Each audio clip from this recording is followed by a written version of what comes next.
Hi, this is Sonda, and I just wanted to walk you through how to use the gems.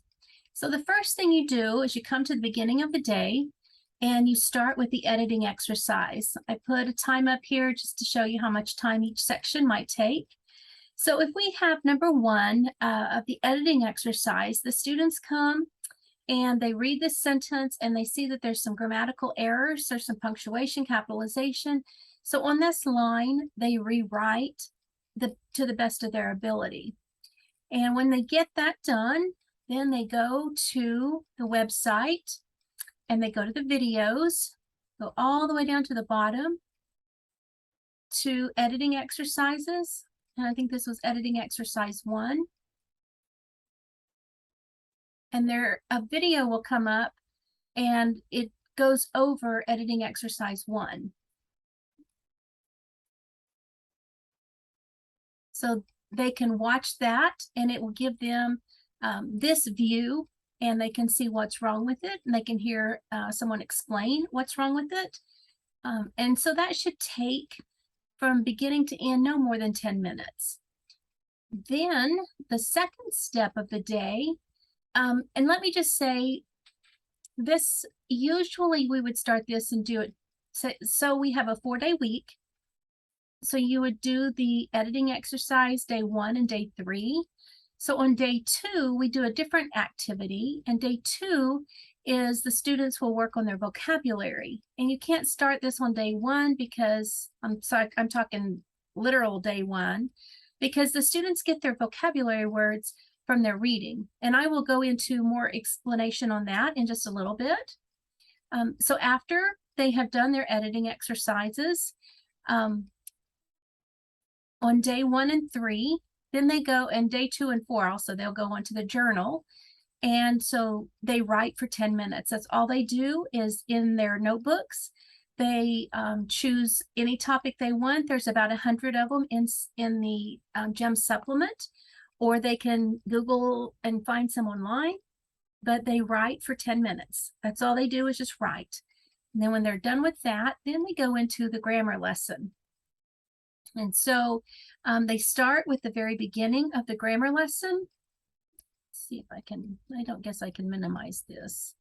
I'm sorry, I changed the screen. So you start with the grammar lesson. So we'll go over back to the website.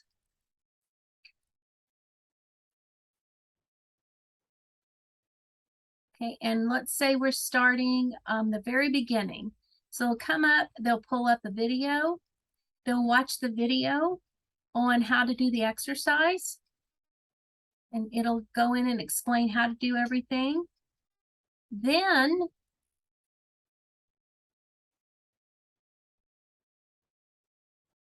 the students will go into and do their exercise.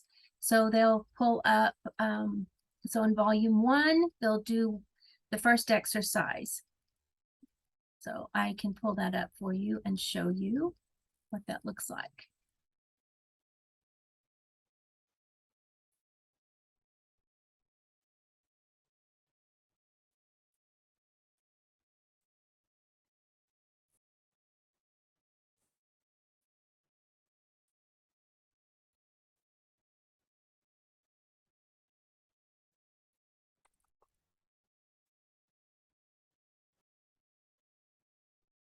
So we go all the way down.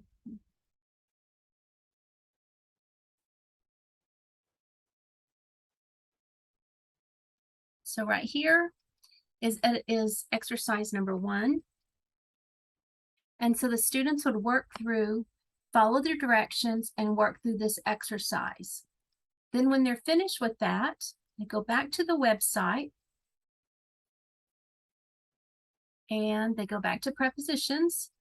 And this is exercise 1. And here's a video going over all of the answers of exercise 1.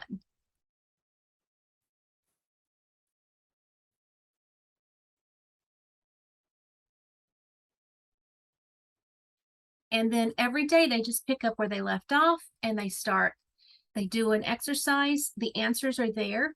They grade their paper. When they're finished with that, then they go to the next exercise. And I'll talk about mastery on another video, but for now, that's just how to matriculate through each of the assignments. So I suggest spending about 20 minutes on the grammar. No more than that, because it gets kind of boggy for the kids. Once they finish doing their grammar lesson, then they have another 20 minutes that they spend reading. And in the GEM supplement, there are a list of books for the students to read, or whatever they want to read. It doesn't have to be any specific book. And then the last part of the day is the vocabulary. And I want to walk you through how to do the vocabulary. And I have built in about 10 minutes on Tuesdays and Thursdays, or day 2 and 4 for the students to do the vocabulary. But let me just go through and show you how the vocabulary is supposed to be done. So as they are reading, they read 20 minutes a day. You need to have them have a notebook beside them. And anytime they come to a word that they don't know the meaning of, have them write the word and the page number of the sentence. That's all they need to write while they're reading. That way it doesn't stop their flow. Just jot the word down and the page number. And then on the days that they do vocabulary, they take one of those words and they put it in the word box. And here it's this one right here where it says word. And I've kind of pulled them out so that you can see. And so they write the word and then they copy this. Oops, I'm sorry. They copy the sentence from the text, directly from the text. And the reason they do this is because it gives them they're learning the word in context. It's never out of context. They can see where the word came from. It will clue them to what was going on in the story. And so they can learn it in context.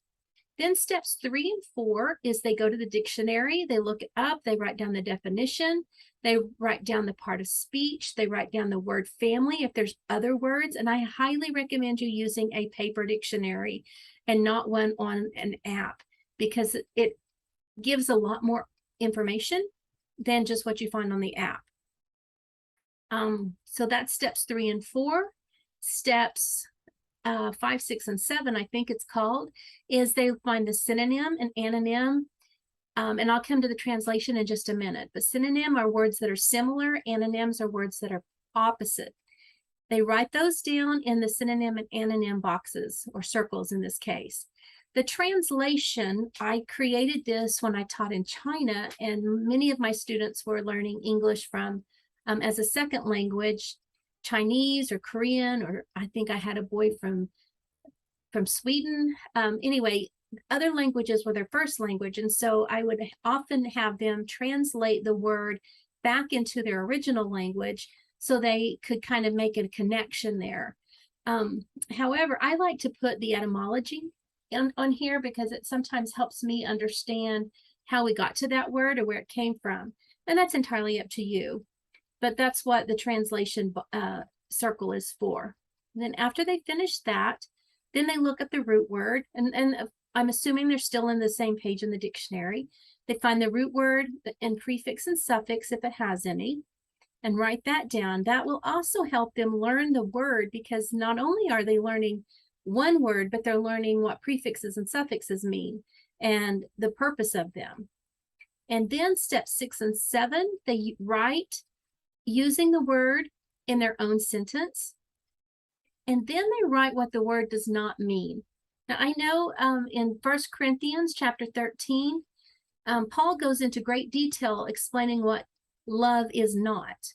And so in this, it's helpful to identify sometimes what the opposite of, or not the opposite, but the negative is.